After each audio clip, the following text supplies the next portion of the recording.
이진숙 후보자는 대한민국 방송통신위원장으로서 장관급 고위공직자로서 빵점입니다. 감사합니다. 예.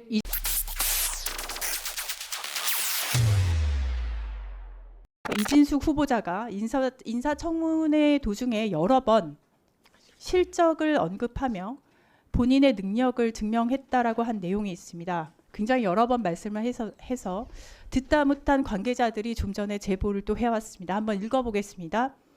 이진숙 사장 재임 기간 지역 방송사 중 경영 실적이 2위, 1위인 것은 광고 협찬 유치로 이뤘다기보다는 신입 사원 충원 안 하고 흑자임에도 연차 수당 삭감하고 임금 지연 지불하고 기본급 삭감 등 직원들의 고혈을 짜내서 얻은 질 나쁜 성과였다.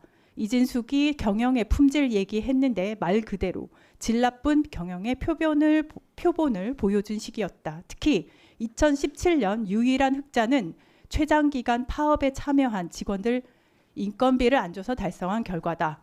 그가 그렇게 증오하는 파업으로 얻은 흑자를 자신의 성과로 포장하는 어이상실이다. 후보자 본인이 언급했기 때문에 반론이 들어왔습니다. 이에 대해 반론이 있다면 반론을 꼭 해보시기를 바랍니다. 이진숙 후보자 이렇게 민심은 무섭습니다. 이 성남 민심을 이진숙 후보자는 방통위 관계자는 그리고 대통령은 직시하기를 바랍니다. 이와 더불어서 이진숙 후보자의 극단적인 가치관에 대해서 언급을 안 할 수가 없습니다. 여기 계신 의원님들께서도 보셨겠지만 국민 누구라도 대답할 수 있는 질문에 대해서 답변을 못 하셨습니다. 위안부가 강제적이었냐 자발적이었냐 하는 문제에 대해서 방통위원장 후보자가 아니라 일반 대한민국 국민의 한 사람으로서라도 당연히 강제적이라고 답변을 했어야 하는데 끝까지 답변을 못했습니다. 일본의 입장을 대변하는 후보자는 일본 사람은 아닐 텐데 말이죠. 또한 그동안 수없이 좌파를 악으로 보이게끔 공개적으로 비난을 해놓고 왜 좌파 우파 나누냐고 지적을 하니 좌파가 나쁘다고 말한 적은 없다고 또 거짓말을 합니다. 수없이 많은 법인카드 의혹 등 뻔뻔하게 거짓말하는 이진숙 후보자의 논리는 이번 주 상임위에서 증인으로 출석해서 위증으로 남을 것이라고 생각을 합니다.